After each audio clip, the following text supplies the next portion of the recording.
Hoy vamos a hablar de emociones intensas. Vamos a hablar de la ira, que es una emoción muy poderosa que puede surgir en situaciones en nuestra vida alguna vez. Es una respuesta, entendámoslo, natural ante situaciones que nos frustran, ante situaciones que nos parecen injustas, que nos hacen enojar.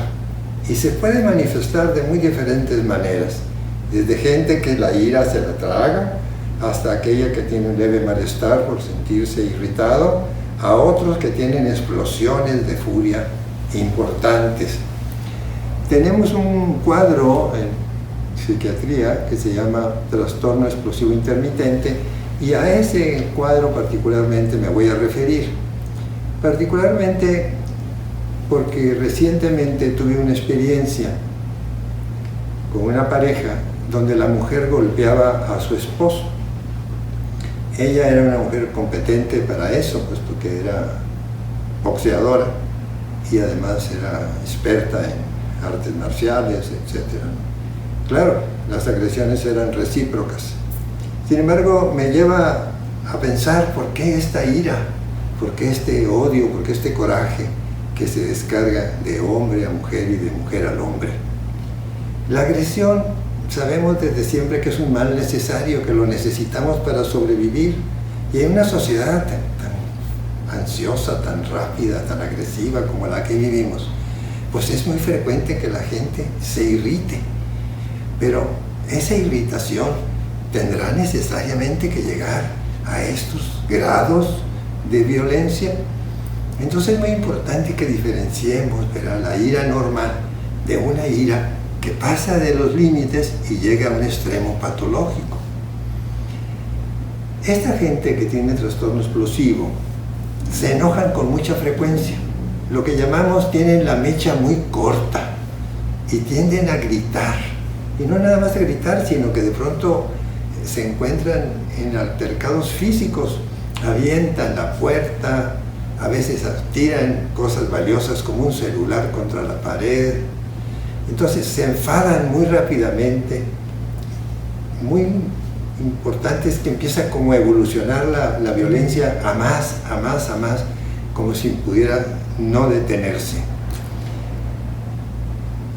La ira es un mecanismo de defensa para protegernos de la amenaza. Y cuando percibimos las amenazas, inmediatamente en el cerebro se despierta en un lugar que se llama la amígdala, esa parte que tenemos en común con los reptiles, y empieza a desencadenar una respuesta de luchar contra aquello que nos amenaza o de huir.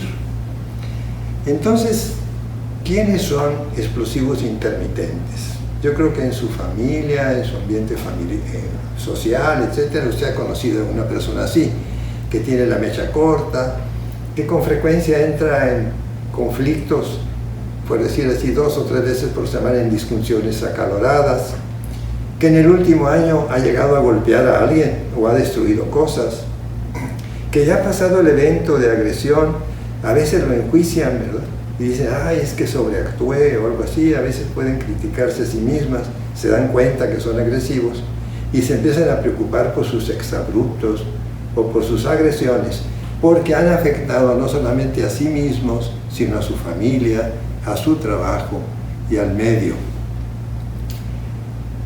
Hay un elemento en el cerebro que se llama serotonina, que es como un freno que tenemos entre los estímulos. Entre el estímulo y la respuesta hay un tiempo. Y entonces imagine usted un auto que no tiene frenos. Cuando usted pretende detener aquella violencia, no se detiene y usted sigue adelante. Sería como una persona que no tiene ese freno cerebral que le impide agredir al otro. Ese impacto va a golpear a las familias, a los amigos y a todos los que le rodean, y eso generalmente va a traer consecuencias importantes.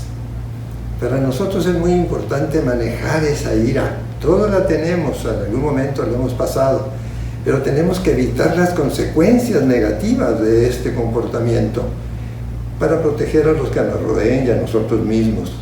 La ira descontrolada nos puede llevar a decir o hacer cosas de las que después nos arrepintamos. Ejemplo de esto es la violencia que le decía de esta pareja. En un golpe, pueden matar a la otra persona. En un golpe se pueden dañar a sí mismos cuando golpean una pared de puro enojo. Tenemos un grado enorme de violencia dentro de las familias que nos llevan a los feminicidios. Tenemos un alto índice de gente que termina matando a su pareja.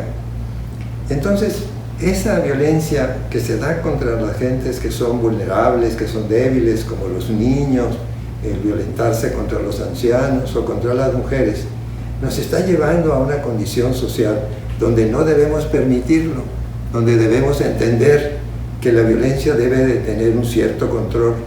Y aunque sea natural que la experimentemos en nuestra vida, es fundamental también el tener una manera adecuada de controlarla.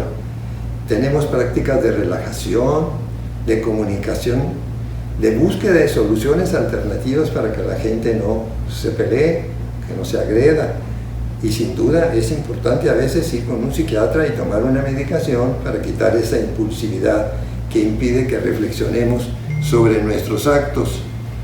Entonces, si usted tiene una alteración de este tipo y vive permanentemente con esta irritación, si usted es una persona que tiende a entrar en conflictos, en peleas, que usted es una persona que está sufriendo, son seres que sufren intensamente porque la ira les hace daño en su corazón, trate de buscar un método de evitarlo.